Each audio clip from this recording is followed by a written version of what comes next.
প্রত্যেকদিন তো মাঝে সঙ্গে তার গোপালকে সুন্দর করে সাজিয়ে গুজিয়ে নবলক্ষ ধেনু গোবৎস নিয়ে গোচরণে পাঠিয়ে দেন।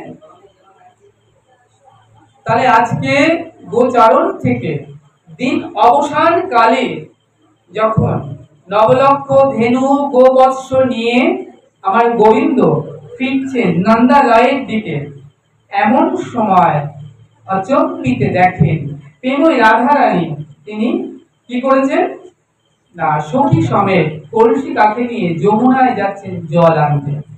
তাহলে প্রেমই রাধারানী যমুনায় জল আনতে যান কেন গো? নন্দালয়ে সেবা করে কতজন জানো? 100 দাস দাসী। তাহলে যে গৃহে 100 দাস দাসী থাকে সেই গৃহে রাধারানীকে কিন্তু যমুনায় যেতে হয় না জল আনতে। তাহলে যমুনায় জল আনতে যান কেন না? যমুনা পুলিনে কদম্বের মূলে অর্থাৎ দাঁড়িয়ে আছেন যে ওই যে কালো ছোড়াটা, এক ঝলক তাকে দেখবে বলে রাধারানী জল আনবার ছল করে কলসি কাকে নিয়ে যমুনায় যান জল আনতে। তাই যখন দিন অবসান কালে খেলা অন্তে শ্রীরাম সুদাম দাম বসুদাম সখা নিয়ে নবলক্ষ ধনু গোবৎস সখাদের নিয়ে গোবিন্দ যখন ফিরছেন গিরমুখে অর্থাৎ নন্দালয়ের দিকে, এমন সময় অচম্বিত দেখেন রাধারানী কলসি কাকে নিয়ে যমুনায় চলেছেন জল আনতে। অমনি গোবিন্দ কি করলেন? কেশটাকে ধরলেন এমন করে। ললিতা বিশোকা সখীগণ বলছেন, রায় বল না গোবিন্দ কি বললেন? কারণ এটা একটা সাংকেতিক চিহ্ন। কেন না গোবিন্দের সঙ্গে বলরাম আছে, দাদা বলরাম অর্থাৎ রাধারানী বলরাম মানে ভাসুর। তাহলে কি করে বলবেন এই সাংকেতিক চিহ্ন? রাধারানী বললেন, সই আজ আমাদের মিলন হবে। কোথায়? কেশটা ধরেছেন মানে কেশব কুঞ্জে। যেদিন বংশীটা উত্তোলন করে ধরেন সেদিন মিলনটা কোথায় হবে? বংশী বটে। তাহলে এগুলো সাংকেতিক চিহ্ন, এতে রাধারানী বুঝে যান যে গোবিন্দ কি বলছেন। তাহলে গোবিন্দ বললেন রাধারানীকে সাংকেতিক চিহ্ন দিয়ে, রায় আজ নিশীতে আমি আসবো, তুমি কুঞ্জ সাজাও।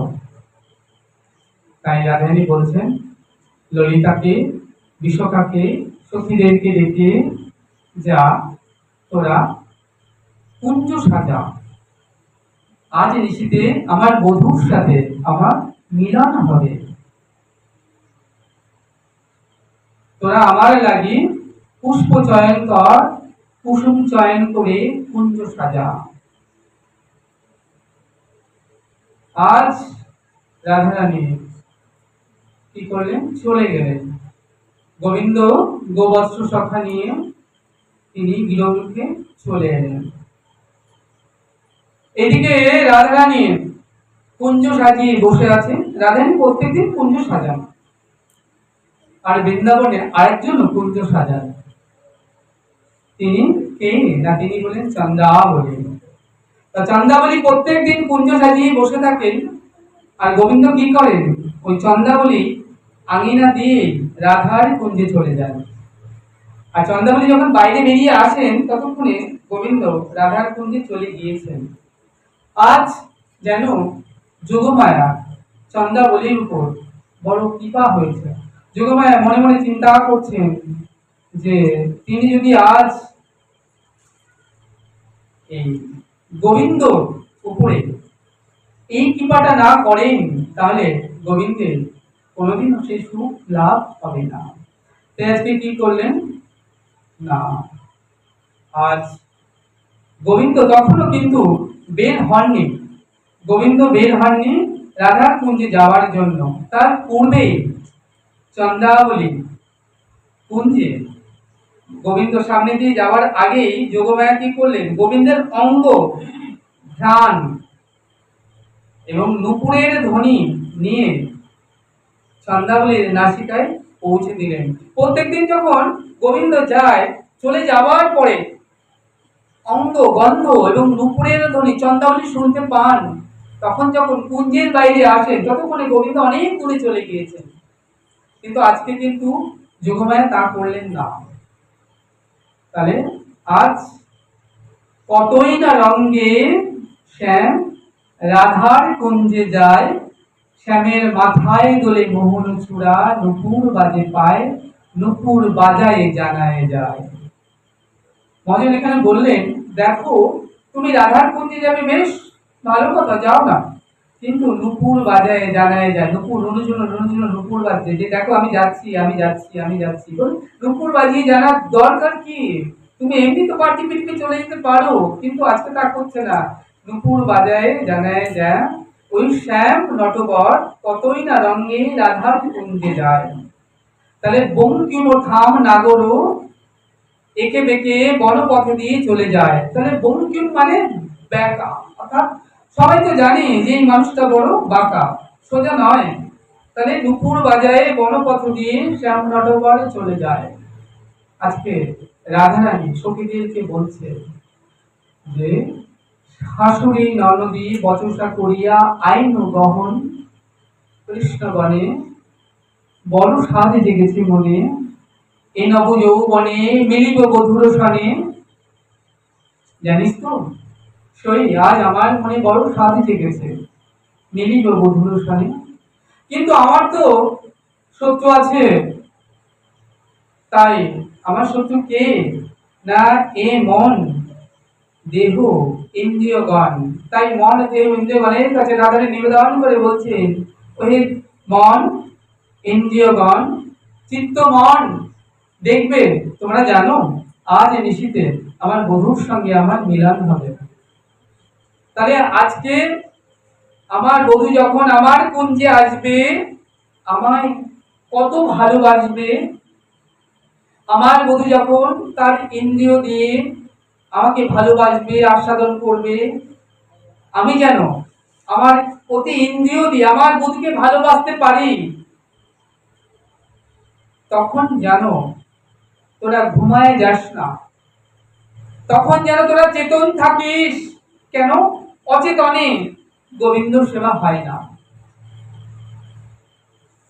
তাই রাধারানী করজোড়ে দেহের ইন্দ্রিয় মনকে নিবেদন করে বলছেন, হে মন হে ইন্দ্রিয়, আজ আমার বধূর সঙ্গে মিলন হবে। বধূ যখন আজ নিশীথে আমার কুঞ্জে আসবে, তোরা যখন সব যেন চেতন থাকিস, যেন ঘুমায় যাস না, অর্থাৎ আমি যেন ঘুমিয়ে যাই না। ইন্দ্রিয় ঘুমিয়ে গেলে কি হবে? আমিও তো ঘুমিয়ে যাব। তাহলে বধূ আসবে, এসে কি দেখবে আমি ঘুমিয়ে আছি, তাহলে আমার বধূ আমাকে ভালোবাসবে। তাহলে যদি ঘুমিয়ে যায় অচেতনে, তাহলে গোবিন্দ সেবা কেমন করে হবে? তাই পরের যোগে অনুনয় করে বলছেন, ক্ষীরসর নবনীত ধরে ধরে সাজিয়ে রেখেছে। তাহলে ক্ষীরসর নবনীত সাজিয়ে রেখেছে, আর কি করেছে না প্রদীপ জ্বালিয়েছে, মন্দির হইল আলা, সবকিছু রেডি করে রেখেছেন বধুর জন্য। আর ওদিকে চন্দ্রাবলী কি করেছেন না তিনিও কুঞ্জ সাজিয়ে রেখেছেন। তো শৈবা দেখে বলছেন, চন্দ্রে প্রত্যেক দিন তোর বধূ তোর আঙিনা দিয়ে ওই রাধার কুঞ্জে চলে যায়, বধূকে ধরতে পারিস না? বললেন যে চান্দা বলছেন যে বধূ আসবে, আমায় কত ভালোবাসবে, আমি কুঞ্জ সাজিয়ে বসে থাকি, আমার হৃদয় কুসুম কারণে নব নব কত পুষ্প ফোটে, কত আশা কত ভালোবাসার, বধূ আসবে আমাকে ভালোবাসবে। তা বধূকে যদি নিবিড় করে পাওয়াই হয়ে যায়, তাহলে তো আমার হৃদয় কুসুম বাগিচা আর পুষ্প পুষ্পিত হবে না। বলে না, তা হয় না সই, আজ তোর বধূকে আমরা ধরে এনেই দেব তোর কাছে, কোনো চিন্তা করিস না, আজ এনেই দেব তোর কাছে। বল না চন্দ্রে, কেমন করে তুই ধরিস দিয়া তোর বধূ আন বাড়ি যায় তোরই আঙিনা দিয়া, কেমন করে তুই তোরে হিয়াকে ধরে রেখেছিস, বল না আমাদেরকে একটুখানি। চন্দা বলছে, না রে সই না, বধূকে আমি নিবিড় করে পেতে চাই না, বধূকে পাবো, বধূ আমায় ভালোবাসবে। এই যে মনের মধ্যে আশা নব নব কুসুম পুষ্পিত হয়, এই আশা তো আর থাকবে না বধূকে পাওয়া হয়ে গেলে। শৈবা বললেন, তা হয় না। তাই আজকে কি হয়েছে? শৈবা বলছেন, আমরা তোর বধূকে ধরেই এনে দেবো আজ। তো আজ কতই না রঙে শ্যাম রাধার কুঞ্জে যায়, শ্যামের মাথায় দোলে মোহন চূড়া নুপুর বাজে পায়। যখন চলেছে তাহলে শ্যাম তখনও রাধার কুঞ্জে যাওয়ার পূর্বেই যোগমায়া কি করলেন, শ্যামের অঙ্গ গন্ধ নুপুরের ধ্বনি এনে দিলেন কোথায়, ওই চন্দ্রাবলীর নাসিকায়। চন্দ্রাবলী অমনি পথে বাইরে কুঞ্জের বাইরে এসে দাঁড়িয়ে আছে একটা প্রদীপ নিয়ে। এই যে যাচ্ছে রুনু ঝুনু রুনু ঝুনু নুপুর বাজায় জানায় যায়, খুব ধ্যান দেবে, নুপুর বাজায় জানিয়ে যাচ্ছে যে আমি যাচ্ছি, রাধার কুঞ্জে যাচ্ছি। অমনি চন্দ্রাবলী প্রদীপখানি এনে ধরেছে, পথের মাঝে দাঁড়ায় আছে। কে কে যায় এত রাত্রে, কে যায়? চোর যায় চুরি করতে, জেলেরা যায় মাছ ধরতে। উনি প্রদীপখানি ধরেছে, দেখলেন বধূ, বলেন ও বধূ তুমি। অনেক খপ করে গোবিন্দর হাতখানা ধরেছে, বলেন চলো বধূ, আজ তোমায় ছাড়বো না।